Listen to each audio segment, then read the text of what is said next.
On the evening of August 31st, 1983, Korean Airlines Flight 07, a Boeing 747 jumbo jet, took off from New York's John F.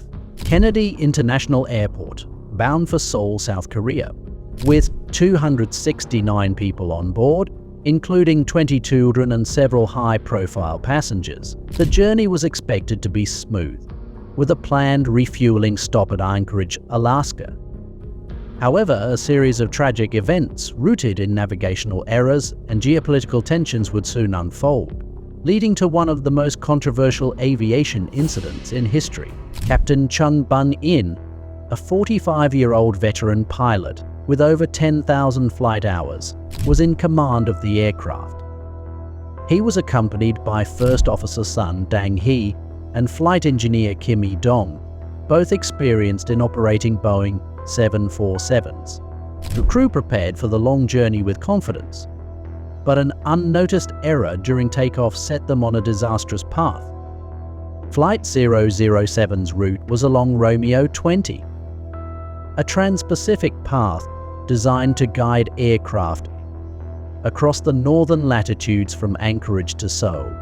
Like most trans-Pacific flights, the crew relied heavily on the Inertial Navigation System, INS, a sophisticated computer that allows aircraft to follow preset waypoints with minimal manual input from the pilots.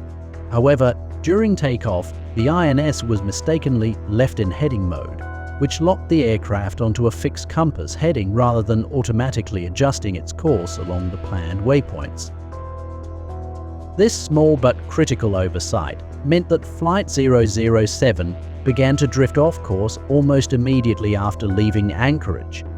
Instead of following the correct trajectory over the open ocean, the plane gradually veered westward unbeknownst to the pilots, placing it dangerously close to Soviet airspace near the Kamchatka Peninsula, put a region on high alert due to Cold War tensions. The early 1980s marked a period of heightened hostility between the United States and the Soviet Union. Both superpowers engaged in extensive surveillance operations, with American reconnaissance aircraft frequently flying near Soviet territory to gather intelligence. The Soviets, already on edge after recent spy plane incursions, had stationed air defenses along the Kamchatka Peninsula and the island of Sakhalin, which bordered their eastern airspace. As Flight 007 unknowingly entered restricted Soviet airspace, it was detected by Soviet radar systems.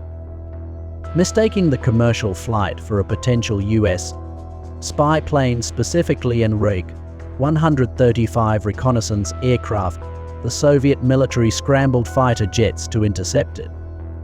However, poor coordination between Soviet ground control and the interceptors allowed Flight 007 to briefly leave Soviet airspace before the jets could make contact. Believing the threat had passed, the crew of Flight 07 continued their flight across the Sea of Okhotsk, still unaware of the gravity of their situation. As the aircraft re-entered Soviet airspace near Sakhalin Island, Soviet commanders became increasingly anxious.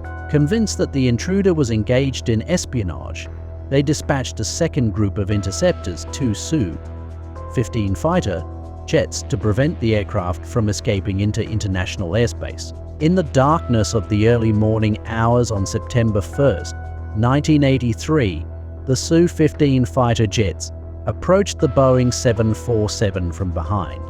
The lead pilot attempted to identify the target but had difficulty due to poor visibility. The jumbo jet, designed with large navigation lights, was not easily distinguishable from a military aircraft at night. The Soviet commanders, fearful of losing the intruder once again, ordered the jets to fire warning shots to signal the aircraft to land. However, the warning shots either went unnoticed by the crew or failed to reach the aircraft. With the situation rapidly escalating and the plane still flying toward international waters, Soviet leaders made a fateful decision. They gave the order to shoot down the aircraft.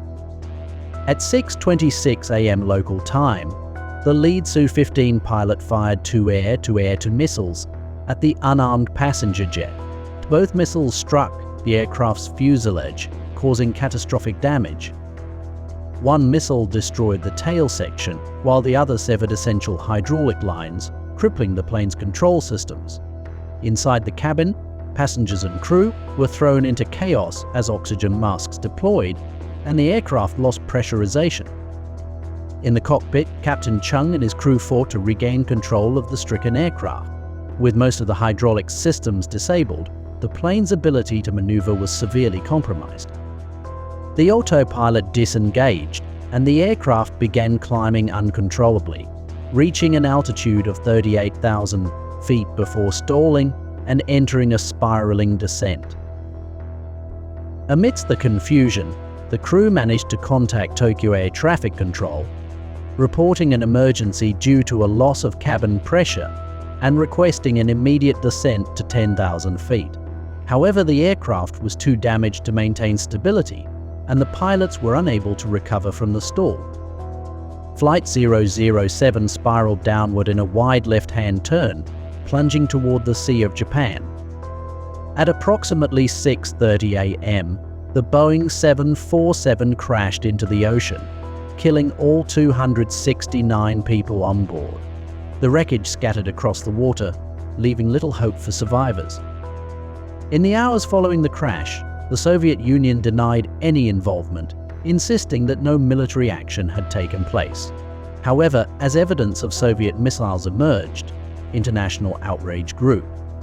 The United States condemned the attack as a reckless and unjustified act, with President Ronald Reagan calling it a massacre.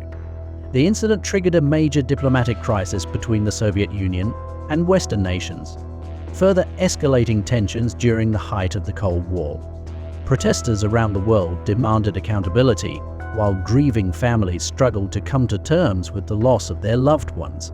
Facing mounting pressure, the Soviet government eventually admitted to shooting down the aircraft, but maintained that it had been mistaken for a military spy plane.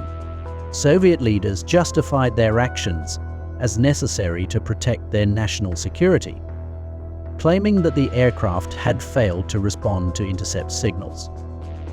An international investigation was launched to uncover the cause of the disaster. Analysis of flight data and communication logs revealed that Flight 07 had deviated off course shortly after leaving Anchorage, drifting hundreds of kilometers into Soviet airspace due to a likely navigational error. The crew's failure to notice the deviation was attributed to over-reliance on the autopilot and insufficient monitoring of the aircraft's position during the long Trans-Pacific flight. The investigation also highlighted the Soviet military's mishandling of the situation. The failure to properly identify the aircraft and the decision to fire missiles without clear evidence of hostile intent were widely criticized. The lack of communication between the Soviet interceptors and the passenger jet further exacerbated the tragedy. The downing of Korean Airlines Flight 007 had profound implications for global aviation safety. In response to the incident, President Reagan authorized the release of the Global Positioning System, GPS, for civilian use, ensuring that commercial aircraft could benefit from highly accurate navigation systems. GPS technology soon became standard across the aviation industry, reducing the likelihood of future navigational errors. Additionally, the International Civil Aviation Organization, ICAO, introduced new protocols for intercepting civilian aircraft. These guidelines emphasized the importance of clear communication and verification before taking military action against unidentified planes. The changes aim to prevent similar misunderstandings from leading to catastrophic consequences. Despite these reforms, the tragedy of Flight 007 remains a painful reminder of the dangers posed by geopolitical tensions, human error, and military miscommunication. The incident stands as one of the most controversial events in aviation history, leaving a lasting impact on international relations and air travel safety.